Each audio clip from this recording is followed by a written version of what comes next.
오늘은 책 블랙스완에 대한 이야기를 해볼까 합니다.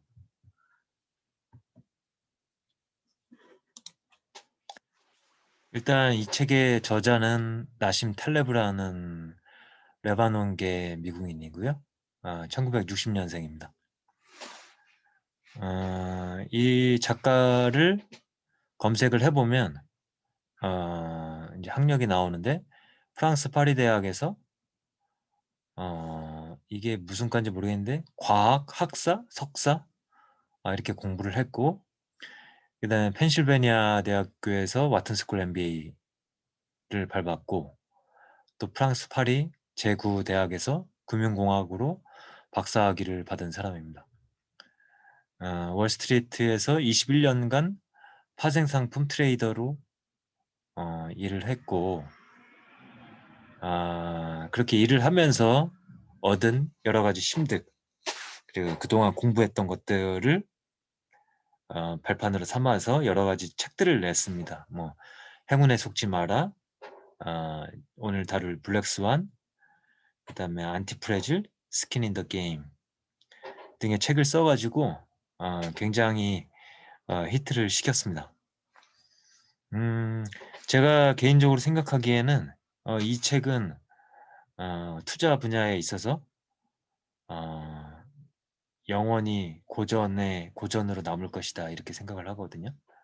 그러니까 책의 내용도 물론 훌륭하지만 이 책이 담고 있는 메시지가 투자 분야에서 일부분을 계속 차지하고 있을 수밖에 없다라고 생각을 하고 있습니다.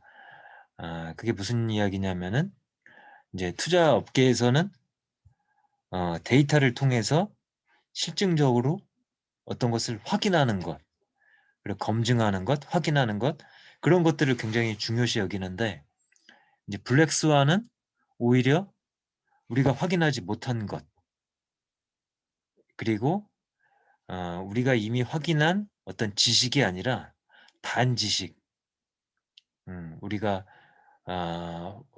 확보하지 못한 지식, 혹은 그 다음에 우리가 예기치 못한 사건들, 그러니까 우리가 예상한 사건들이 아니라 예기치 못한 사건들, 그런 부분들을 이야기하기 때문에 기존의 전통적인 금융 이론이나 혹은 책들에서 이야기하는 것과는 조금 다른 결로 이야기하는 게 있습니다. 그렇기 때문에 이런 부분에 대해서 이 책이 메시지를 과감하게 그리고 풍성하게 던졌기 때문에 앞으로도 계속해서 그 분야에 대해서만큼은 나심 탈레브가 선구자로 여겨지지 않을까, 이렇게 생각하고 있습니다.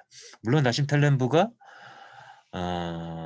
아주 큰 뭐 워런 버핏이나 조지 소로스 같이 아주 위대한 투자자라고 할 수는 없겠지만은, 어쨌든 지적인 부분에 있어서 여러 이제 산들이 있는데 그 중에 한 산의 정상을 차지하고 있다. 지적으로 봤을 때 저는 그렇게 생각을 하고 있습니다. 그래서 이제 블랙스완에 대해서 이제 이야기를 해보자면은 뭐 이런 겁니다. 이제 백조가 이제 흰색 백조만 우리가 발견을 계속 한 거예요. 흰색 백조만 보다 보면은 백조는 하얗다라는 우리가 그런 관념에 사로잡히게 되는데, 어느 날 갑자기 이제 검은 백조가 발견이 된다는 거죠. 어느 날 갑자기 검은 백조가 발견이 되면 그동안의 그런 통념은 박살이 난다.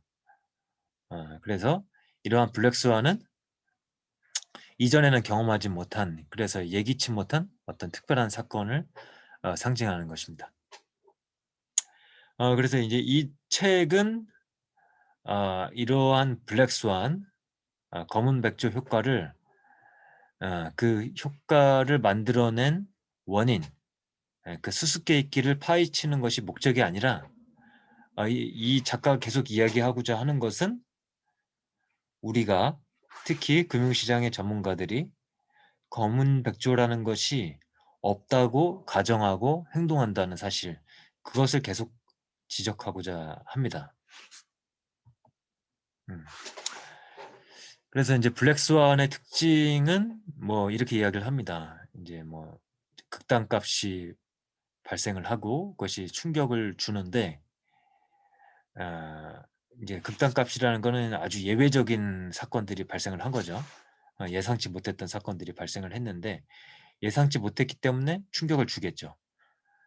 그런데 그런 일이 발생하고 나서는 대부분의 사람들 혹은 전문가들이 마치 예견했다는 듯이 그것을 사후적으로 아주 그냥 그것을 쉽게 이야기하는 것을 볼 수가 있습니다. 저는 그 사례로 인제 바둑에서 이세돌 우리 구단과 이제 알파고가 대국을 펼쳤을 때 대부분의 바둑을 알고 있는 전문가들이 어 이 컴퓨터가 이기기 힘들 거라고 그때 이야기하는 것들을 제가 많이 보았었거든요. 그래서 저도 그런 의견에 되게 공감을 많이 했었고요. 그래서 인제 그때 당시에 인제 기사들을 보면은 뭐 "바둑은 무한의 수싸움이기 때문에 어떠한 수학 공식도 못 푼다." 음? 이 계산의 영역이 아니고 뭐 직관, 인간의 직관이 필요한 그런 게임이다라는 이야기가 많았습니다. 하지만 어쨌든 인제 알파고가 이세돌 우리 기사를 이겼고 그게 굉장히 많은 충격을 주었죠. 근데 그 일이 발생한 이후에는 그것을 굉장히 당연하게 여기는 이야기들이 많았습니다. 어차피 이게 사람과 계산기가 계산을 놓고 싸운 거나 마찬가지일 정도로 인간이 지는 것이 굉장히 당연한 일이었고 그렇게 뭐 '크게 볼 일이 아니다.'라는 일들이 있었습니 그런 얘기들이 있었습니다. 그래서 뭐 이제 "일찌감치 예정된 미래였다." 뭐 이런 식의 이야기들이 그 후에 많이 나왔죠. 음.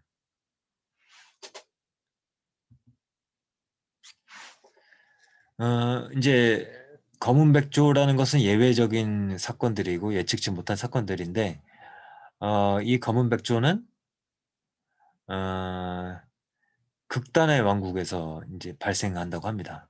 그러니까 극단의 왕국이 있고 평범의 왕국이 있는데 평범의 왕국은 어떤 거냐면은 이제 몸무게, 키, 칼로리 섭취 같은 것들을 이야기를 합니다. 그러니까 뭐 몸무게가 500 킬로인 사람은 없지 않습니까?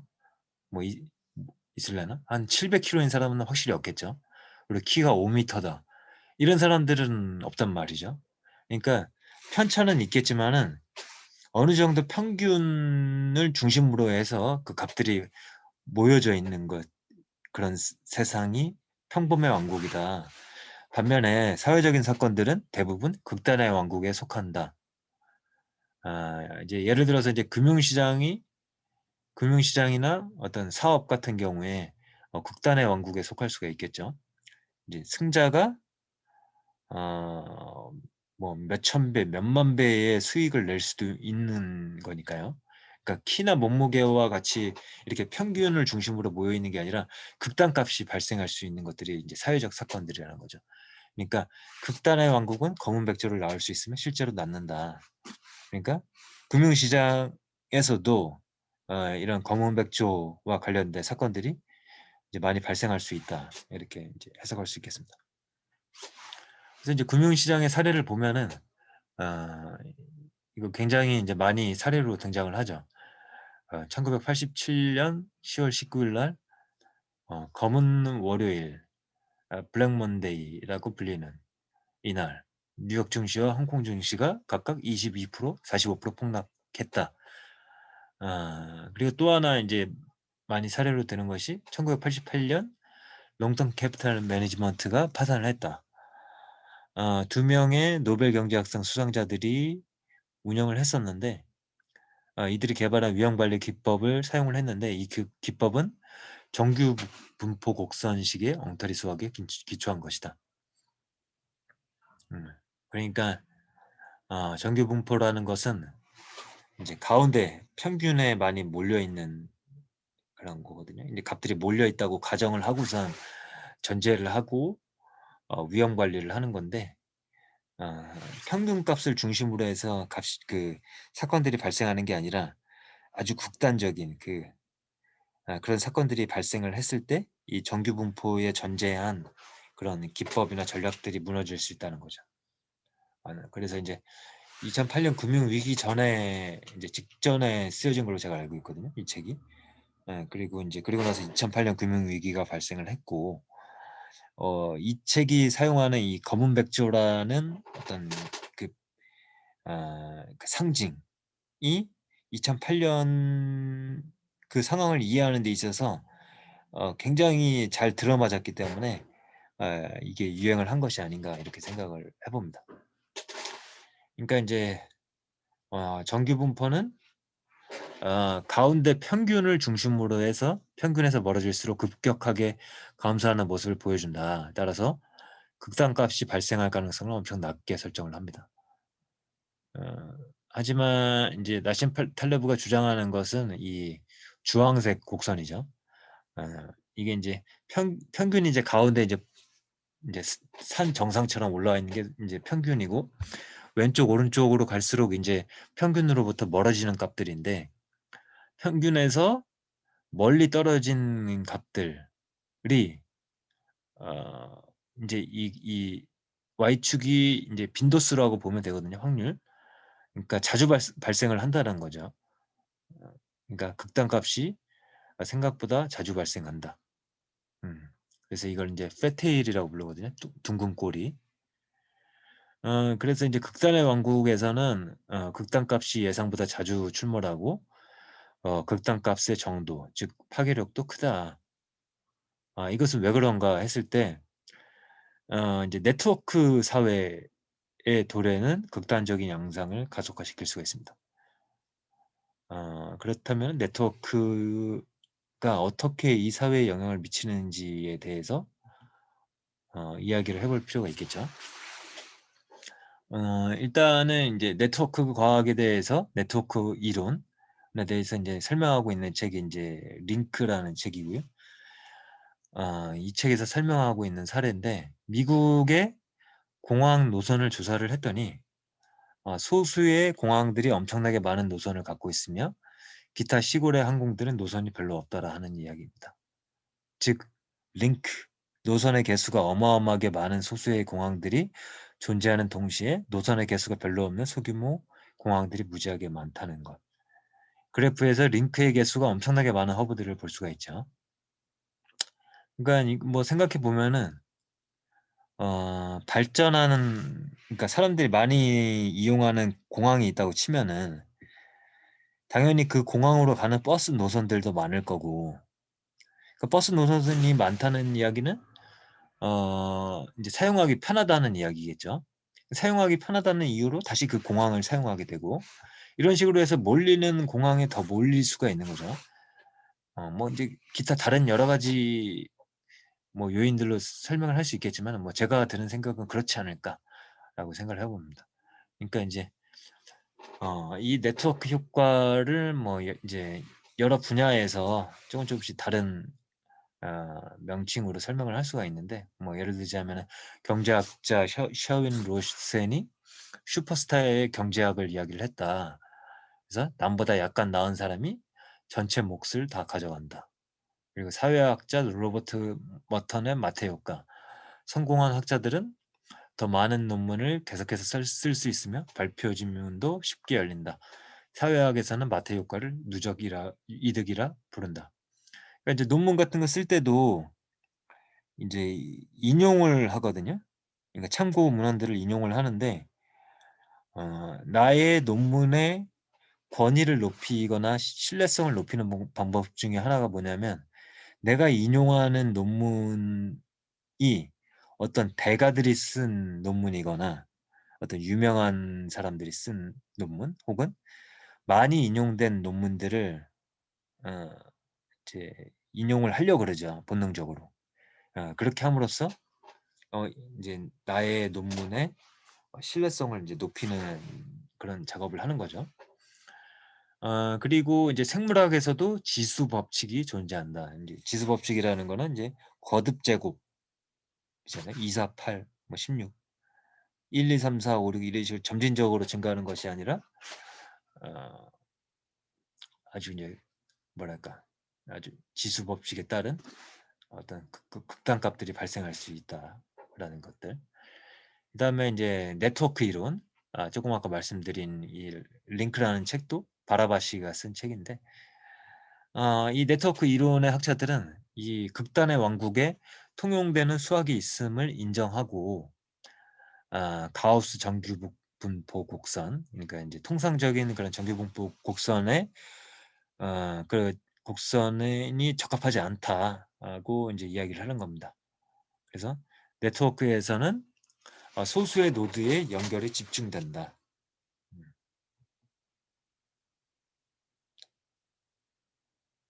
그래서 이제 나심 탈레브가 통상적인 형태의 정규분포를 비판하면서 생각보다 예상과 다른 일들이 실제로는 발생한다.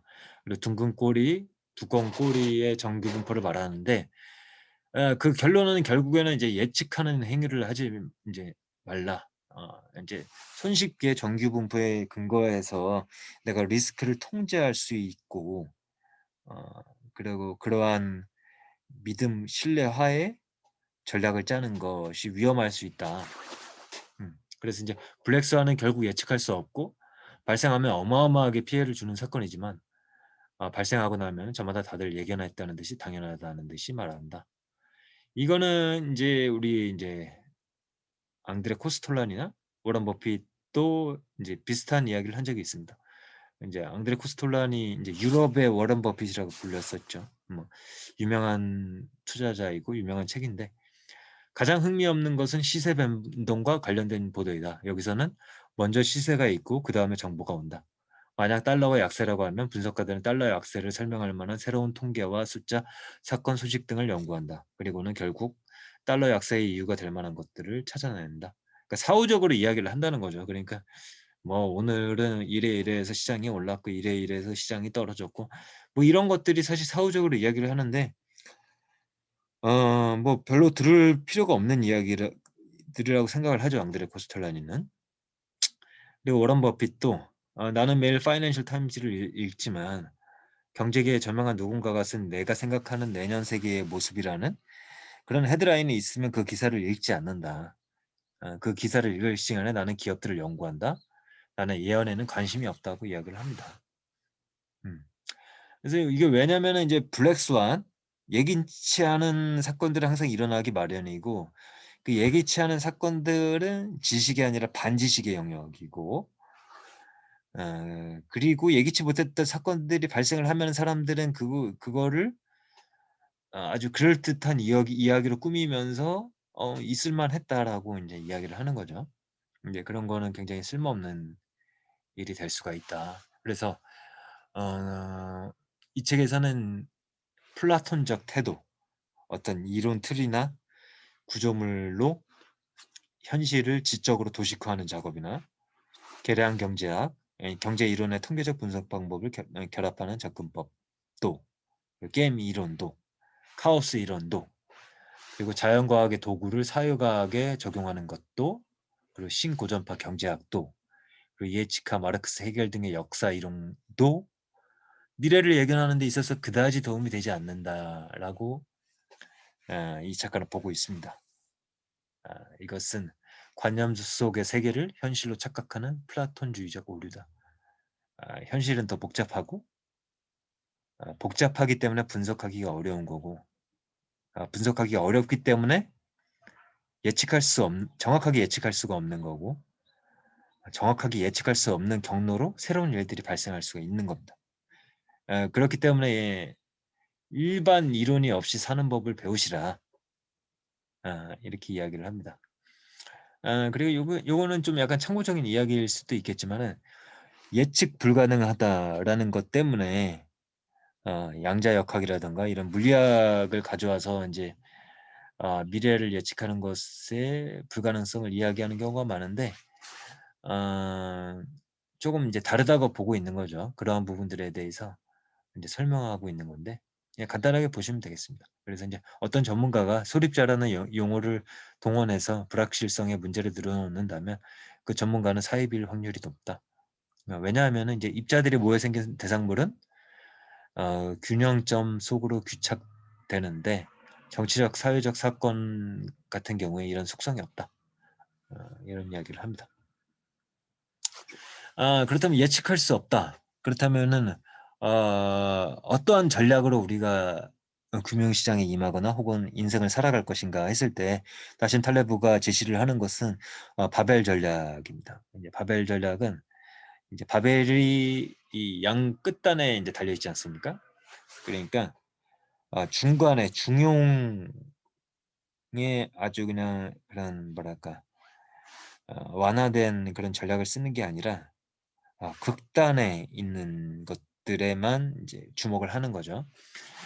그래서 예를 들면은 자산의 대부분은 안전한 자산에 아주 안전한 자산에 투자를 해서 부정적인 검은백조가 발생하는 것을 피해야 한다.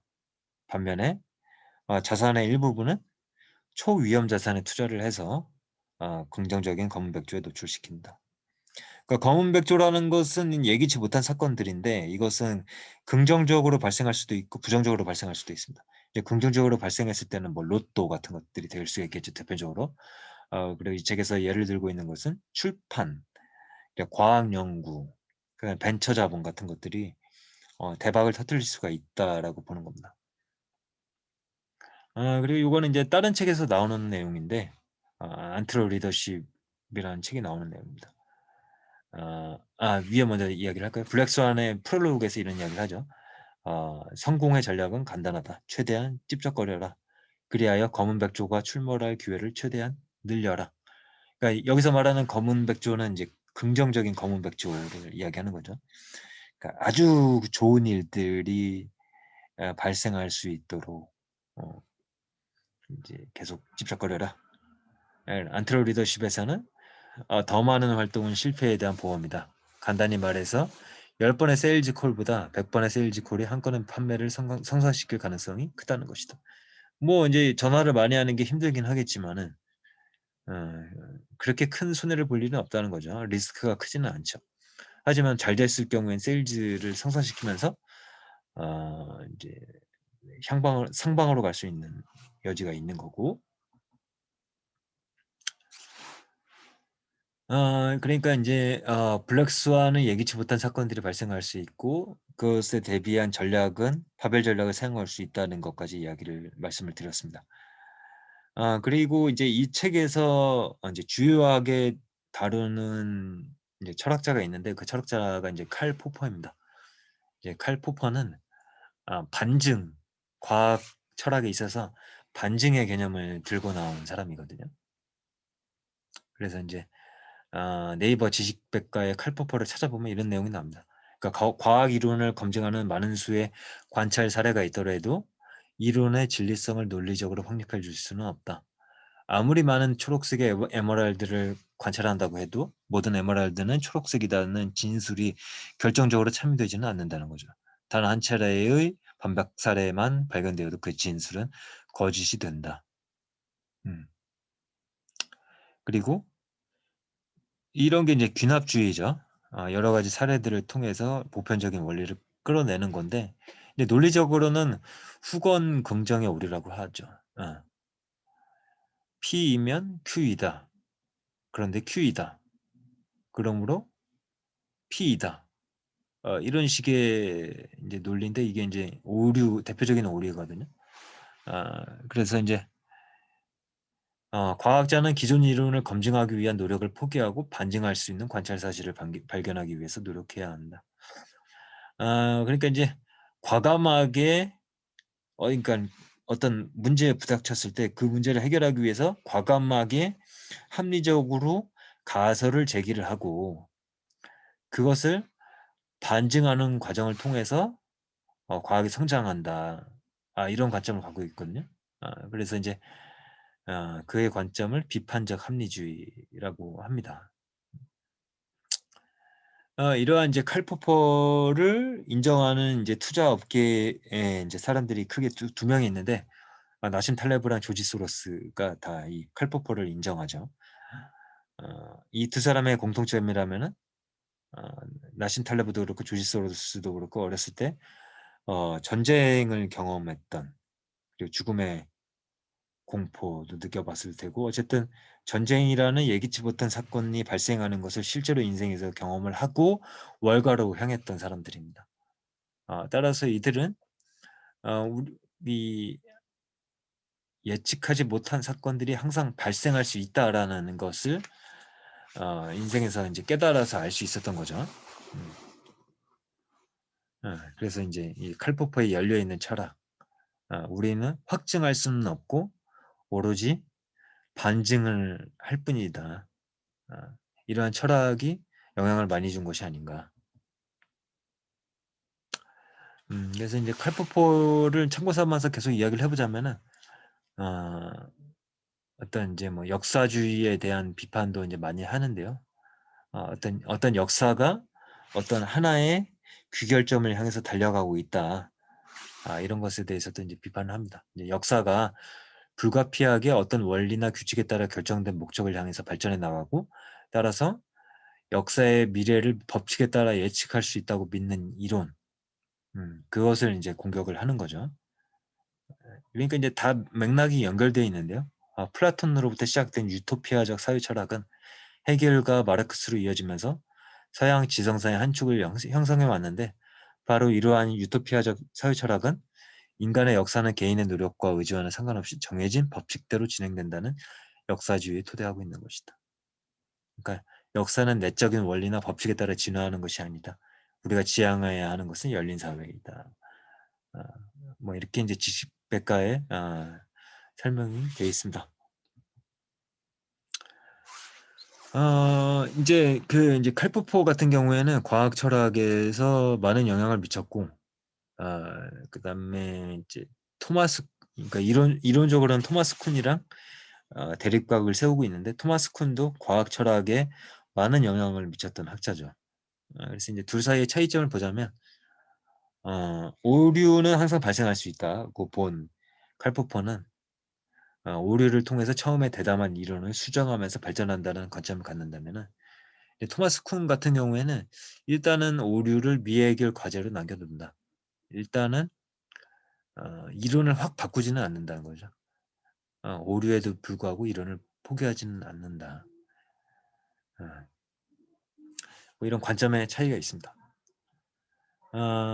이렇게 해서 인제 저희가 제가 인제 금융과 인문학을 같이 공부하는 그런 모임을 인제 계속 한 2년 정도 이끌고 있는데요.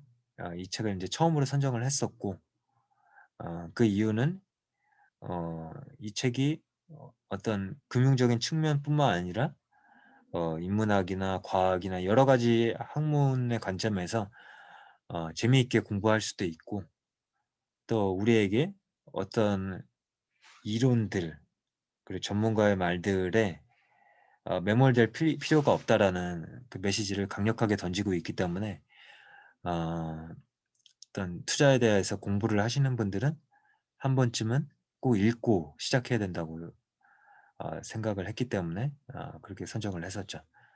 어 이 책을 한 번쯤은 읽어 보시는 것을 권유를 드립니다. 그러면은 요 이제 첫 번째 책에 대한 리뷰를 마치도록 하겠습니다. 감사합니다.